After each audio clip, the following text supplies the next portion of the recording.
সবাইকে রমজানের শুভেচ্ছা জানিয়ে আজকে ক্লাসটি শুরু করছি। রমজান আজকে প্রথম রমজান শেষ করলাম, রোজা শেষ করলাম, ইফতার শেষ করলাম। নামাজ শেষে একটি ক্লাস নেওয়ার চেষ্টা করতেছি। ক্লাসটার টপিক হচ্ছে ট্রাপিজম সম্পর্কে। গত দিনের ক্লাসে আপনারা শিখছেন সামন্তরিক সম্পর্কে যে অঙ্কটা সব থেকে বেশি ইম্পর্ট্যান্ট পরিমিতি অধ্যায়ের 16.1 সেই সম্পর্কে ক্লাস নিয়েছি। আজকে হচ্ছে ট্রাপিজম সম্পর্কে ক্লাসটা নিই। অঙ্কটা বেশ ইম্পর্ট্যান্ট অঙ্ক। আশা করি এখান থেকে বেশ ভালো মানের একটা মেধা অথবা জ্ঞান অর্জন করতে পারবেন। সেটা হচ্ছে ট্রাপিজিয়াম সম্পর্কে আগে জানতে হবে। ট্রাপিজিয়ামটা কি? ট্রাপিজিয়ামের দুইটা বাহু সমান্তরাল থাকে এবং এটি একটা চতুর্ভুজ। আচ্ছা, একটি ট্রাপিজিয়ামের অঙ্কটাকে কি একটু পড়ি। একটি ট্রাপিজিয়ামের সমান্তরাল বাহুদ্বয়ের দৈর্ঘ্য যথাক্রমে 91 সেন্টিমিটার এবং 51 সেন্টিমিটার। অপর বাহুর দৈর্ঘ্য যথাক্রমে দেওয়া আছে 37 সেন্টিমিটার এবং 13 সেন্টিমিটার। ট্রাপিজিয়ামটির ক্ষেত্রফল নির্ণয় করো। আচ্ছা, ট্রাপিজিয়াম সম্পর্কে আগে প্রথমত আমরা ট্রাপিজিয়াম ক্ষেত্রে ক্ষেত্রফল নির্ণয় সূত্র সম্পর্কে জানি। ট্রাপিজিয়াম ক্ষেত্রে ক্ষেত্রফল সমান h/2 × a + b। এখানে a এবং b সমান্তরাল বাহুদ্বয়ের দৈর্ঘ্য এবং এইচটা হচ্ছে সেই উচ্চতা। তাহলে ট্রাপিজিয়াম ক্ষেত্রে ক্ষেত্রফল আমাদেরকে নির্ণয় করতে হবে। আমরা প্রথমেই এটা হচ্ছে নিজস্ব জ্ঞান বা বেসিক। এই ট্রাপিজিয়াম সম্পর্কের ক্ষেত্রফল নির্ণয়ের যে সূত্রটা প্রয়োজনীয় সূত্র বলে এটা আগের থেকে লিখে রাখছি। আচ্ছা, আমরা এবার এদিকে নোটিস না করে আমরা এই এই অঙ্কটা সম্পর্কে পড়ি এবং জানলাম একটি ট্রাপিজিয়ামের সমান্তরাল বাহুদ্বয়ের দৈর্ঘ্য দেওয়া আছে। আমরা একটি ট্রাপিজিয়াম আঁকি। আচ্ছা, ট্রাপিজিয়ামের এই চিত্রটার দিকে ফলো না করলে গত দিনের মতোই সামুদ্রিকের যে অঙ্কটা করেছিলাম একই রকম। চিত্র যদি কেউ না বুঝি তাইলে আমরা অঙ্কটা পারবো না। তো চিত্র সম্পর্কে আগে বোঝার চেষ্টা করি। একটি ট্রাপিজিয়াম আঁকি। আচ্ছা, ট্রাপিজিয়ামের সমান্তরাল বাহুদ্বয়ের দৈর্ঘ্য যথাক্রমে দেওয়া আছে। তাছাড়া সমান্তরাল বাহুদ্বয় এইটা আর এই একটা সমান্তরাল বাহু। আচ্ছা, এই ধরলাম এই 91 দেওয়া আছে। আচ্ছা, নাম দিই এ বি একটি বাহু এবং সি ডি। এ বি এবং সি ডি দুইটা সমান্তরাল বাহু। এর দৈর্ঘ্য অটোমেটিক্যালি জানেন আপনারা দেওয়া আছে এখানে 91 সেন্টিমিটার। তাহলে এ বির মান হচ্ছে 91 সেন্টিমিটার এবং সি ডি এর মান দেওয়া আছে 51 সেন্টিমিটার। আচ্ছা, সেন্টিমিটার। তাহলে এবং অপর দুই বাহু আছে। এটা সমান্তরাল বাহু, ঠিক আছে। এটা তো এখন ট্রাপিজিয়াম স্বয়ংসম্পন্ন হয়নি, কেননা ট্রাপিজিয়াম একটা চতুর্ভুজ ক্ষেত্র। তাহলে আমরা এইটি যোগ করলাম এবং আরেকটা আঁকি, বিসি আঁকি। আচ্ছা, তাহলে এই বিসি বাহুর মান আবার দেওয়া আছে। দেখেন, একটা দিয়েছে 37, একটা 13। তো ছোট বাহুর মানটা আমরা 13 দিয়ে দিই এবং বিসি বাহুর মানটা দিয়ে দিই আমরা হচ্ছে 37। আচ্ছা, এইটা একটা ট্রাপিজিয়াম ক্ষেত্র হয়ে গেল। তো ট্রাপিজিয়াম ক্ষেত্রের ক্ষেত্রফল নির্ণয়ের সূত্র আমরা কিন্তু জানি h/20 + b। এখানে সমান্তরাল বাহুদ্বয়ের মান যথাক্রমে আমরা জানলাম। একটা হচ্ছে এর মান 91, বির মান সেই 51, কিন্তু এখানে এইচ এর মানটা জানা নাই। তাহলে এইচ এর মানটা নির্ণয় করতে হবে, তা না হলে তার একটা ট্রাপিজিয়াম ক্ষেত্রে ক্ষেত্রফল আমরা বের করতে পারবো না। তাহলে এই এইচ এর মানটা নির্ণয় করা মানে একটা এই ট্রাপিজিয়ামটার লম্বের দৈর্ঘ্য নির্ণয় করতে হবে। তো আমরা এখান থেকে একটা লম্ব টানি। আমরা একটি লম্ব টানলাম। সমান্তরাল বাহুদ্বয়ের মধ্যে যতগুলো লম্বই টানবেন সবগুলো লম্বের মান কিন্তু সমান হয়। আচ্ছা, তাইলে আমরা ডিই একটি লম্ব টানি এবং সি থেকে আমরা আরেকটা লম্ব টানি। এবি বাহুর উপরে সিএফ একটি লম্ব টানি। আচ্ছা, লম্ব টানা মানে প্রত্যেকটা লম্বের মানই একই। তার মানে ধরলাম এটাই সেই এইচ, তার মানে এই সেই একই কথা, এইচ। আচ্ছা, ভালো। তাই লম্ব টানলে এখানে আরেকটা বিষয় দেখুন, ত্রিভুজ ক্ষেত্র এ ডি ই একটা ত্রিভুজ ক্ষেত্র যেটা সমকোণ ত্রিভুজ ক্ষেত্র এবং বি সি এফ এটা একটা সমকোণ ত্রিভুজ ক্ষেত্র। আচ্ছা, তাহলে এই মাঝখানে যেটা তৈরি হলো, তাহলে এই যে ইএফ এর মান কত? ইএফ এর মান কত হবে? ইএফ এর মান কত হবে? ইএফ এর মান হবে আসলে 51, কেননা এই যে লম্ব টানলাম, তাহলে এই যে এটা যদি 51 হয়, তা এটা যদি 51 হয় সিটির মান, তাহলে ইএফ এর মানও সেই 51 সেন্টিমিটার। তাহলে দুইটো বাহু সমান এবং সমান্তরাল, এবং এটা তো লম্ব, তার মানে দেখুন ই এফ সি ডি এটা কিন্তু একটা আয়তক্ষেত্র হয়ে গেল।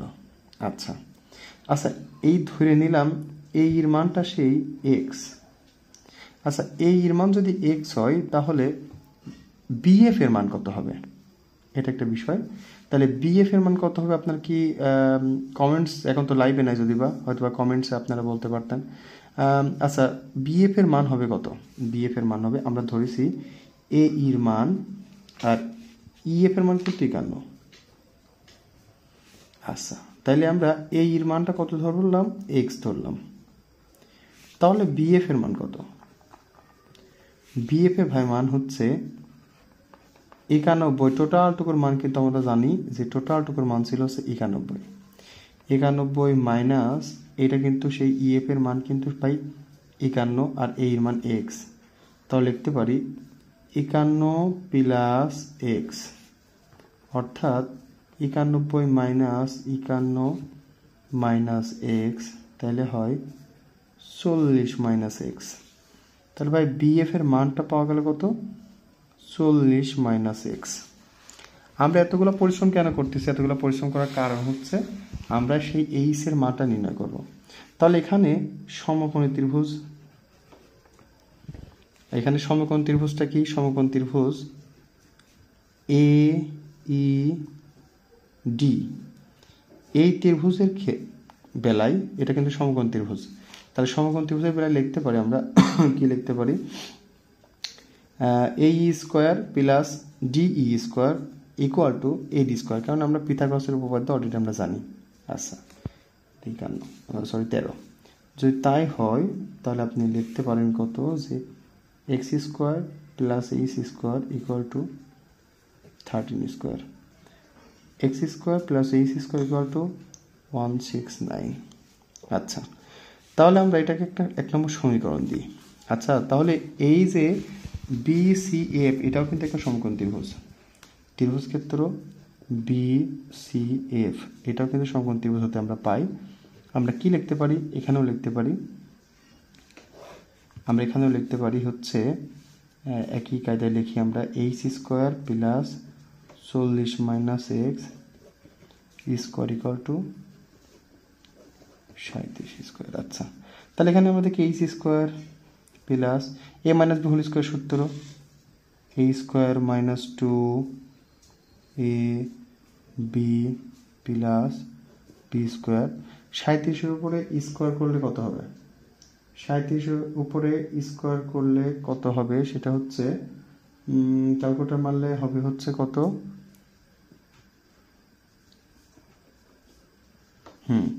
1369। আচ্ছা, তাহলে এখানে হবে হচ্ছে H square equal two 40 square minus 16, এই হবে 1600 minus 80x plus x square equal two 1369। আচ্ছা, তাহলে আমরা লিখতে পারি এই এক্স স্কোয়ার আর এইচ স্কোয়ার একটু সাজাই লিখি, আর মাইনাস 80x প্লাস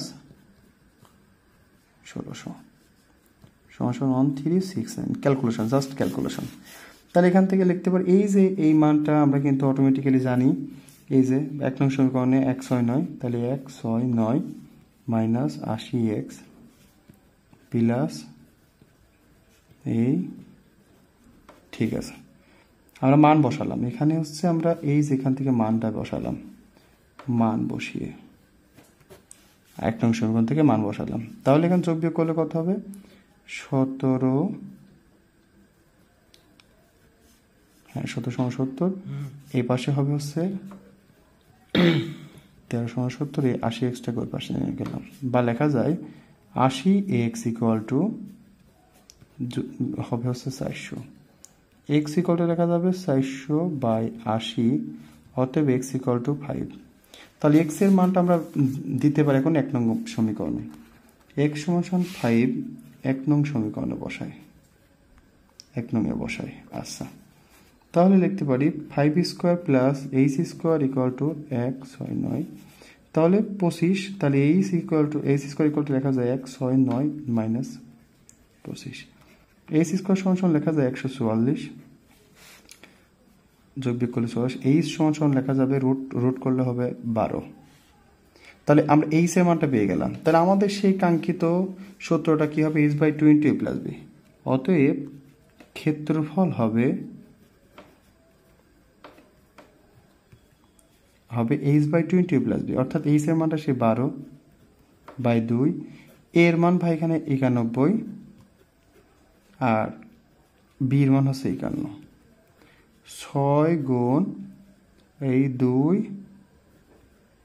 142। তাহলে গুণ করলে কত হবে? গুণ করলে হবে কত? আমরা গুণ করি 142 গুণ 6, 6 দুগুণে 12, 1 4 24, 25 হাতে 1 6 752। তাহলে ক্ষেত্রফল হবে 752 বর্গ সেন্টিমিটার। ব্যাস, আমাদের অঙ্কটা সম্পন্ন হয়ে গেল। এটা হচ্ছে ট্রাপিজিয়াম ক্ষেত্রে ক্ষেত্রফল নির্ণয় করা গেল। সরি, এখানে 700 কত 6 সরি এখানে 8, অর্থাৎ 852। ভুল করলাম, সরি কাইন্ডলি। আসলে সারাদিনের রোজা রাখার পরে বেশ ক্লান্ত শরীর নিয়ে একটা ক্লাস নেওয়া খুবই ডিফিকাল্ট। আসলে রেসপেক্ট অল অফ টিউটর যারা কিনা হচ্ছে আমাদের অনলাইনের জগতে ক্লাস নিচ্ছে বা ক্লাস নেই, তারা আসলে অনেক কষ্ট করে। আমি এই ক্লাস নেওয়া শুরু করে বুঝতে পারতেছি বেশ কষ্ট হয়। তারপরেও আপনাদের সাপোর্ট না পেলে আর বেশি খারাপ লাগে। আর যারা সাপোর্ট পাই তারা এই সাপোর্টের জোরে ক্লাসগুলো নেওয়ার চেষ্টা করে। আমার কিছু জন দেখলাম কমেন্টস করছেন আপনারা রসায়নের বেজোর ইলেকট্রন শেখার জন্য প্লাস 16.3-এর বৃত্ত সম্পর্কিত বেশ কিছু অঙ্ক নিয়ে আমরা আগামী দিনের ক্লাসে এই বৃত্ত সম্পর্কিত ক্লাসগুলো নেওয়ার চেষ্টা করব। আসলে এগুলা প্রত্যেকটা পার্ট টু পার্ট করার চেষ্টা করেছি। 16.1 শেষ করলাম, 16.2-এর প্রায় যেগুলো কঠিন অঙ্ক সেগুলো শেষ হয়ে গেল। আর এই ক্ষেত্রে আমরা আরেকটা অঙ্ক আছে রম্বস নিয়ে কথা বলবো। ছোট একটা অঙ্ক আছে, ওই ছোট অঙ্কটা নিয়ে সম্পন্ন করার পরে আমরা কথা বলবো হচ্ছে 16.3-এর পর্যায়ক্রমে বৃত্ত সম্পর্কে কথা বলবো। তারপরে অধ্যায় আছে বেলন আকৃতির, ঘনক আকৃতির, আয়তাকার ঘনবস্তু সম্পর্কিত। তো যাই হোক, এটা আমরা কন্টিনিউ করার চেষ্টা করব। তবে শরীর যদি আল্লাহর রহমতে সুস্থ থাকে তবে চেষ্টা করা যায়। শরীর অসুস্থ থাকলে আসলে হয় না। সারাদিন টিউশনি করার পরে ফ্যামিলি আছে, ফ্যামিলিতে থেকে সময় দিয়ে সারাদিন রোজা রেখে নামাজ কালাম সম্পন্ন করে একটা ক্লাস করানো বেশ ডিফিকাল্ট। তো চেষ্টা করলাম আজকের এই ক্লান্ত শরীর নিয়ে একটা অঙ্ক বোঝানোর। এই অঙ্কটা বেশ ইম্পর্টেন্ট। আমি আপনারা অঙ্কটা অবশ্যই বাসা থেকে সুন্দর করে প্র্যাকটিস করবেন। তার প্র্যাকটিস ছাড়া কখনো অঙ্ক করা সম্ভব না। যত অঙ্কই আমি করাই না কেন, আমি করাই বা আদার্স টিউটর করাক, তারা কিন্তু এই অঙ্কগুলো করালেও আপনারা ভুলে যাবেন আস্তে আস্তে। কেননা আপনারা যদি প্র্যাকটিস করেন তাইলে অঙ্কগুলো পারা সম্ভব, তাছাড়া পারা সম্ভব না। তা আমরা যারা চাকরি প্রত্যাশী ভাই বোনরা আছে তারাও যদি ভিডিও দেখি তাহলে চেষ্টা করব। আর যদি আপনাদের যদি কোনোভাবে উপকারে আসতে পারি তাহলে অবশ্যই আমাকে লাইক কমেন্ট এবং শেয়ারের মাধ্যমে অন্ততপক্ষে সাপোর্টটা করেন। আর দোয়া করেন যেন আগামী দিনে ভালো ভালো কিছু ক্লাস নিতে পারি। তো সবাই ভালো থাকবেন, সুস্থ থাকবেন, সবাই রোজা রাখেন। এই রমজান মাসের সবাই আমরা সম্পূর্ণ রোজা করব ইনশাআল্লাহ। আর সেই সাথে নামাজ কালাম পড়তে হবে। আর সবাই পরিবর্তন, আরেকটা ছোট কথা বলি, সেটা হচ্ছে একটা মানুষ যদি পরিবর্তন হতে চায় তাকে নিয়ে অবশ্যই ঠাট্টা বিদ্রূপ করবেন না। এই মাস পরিবর্তনের মাস। যদি কেউ পরিবর্তন হওয়া দেখে আমরা ঠাট্টা বিদ্রূপ করি তাহলে কিন্তু তার মনের মধ্যে একটা খারাপ মনোভাব তৈরি হতে পারে। তো যদি কেউ পরিবর্তিত হতে চায় তাকে পরিবর্তন হওয়ার সুযোগ দিবেন এবং নিজেরা পরিবর্তন হবেন। তো এই বলে আজকে ক্লাস শেষ করছি। আল্লাহ হাফেজ।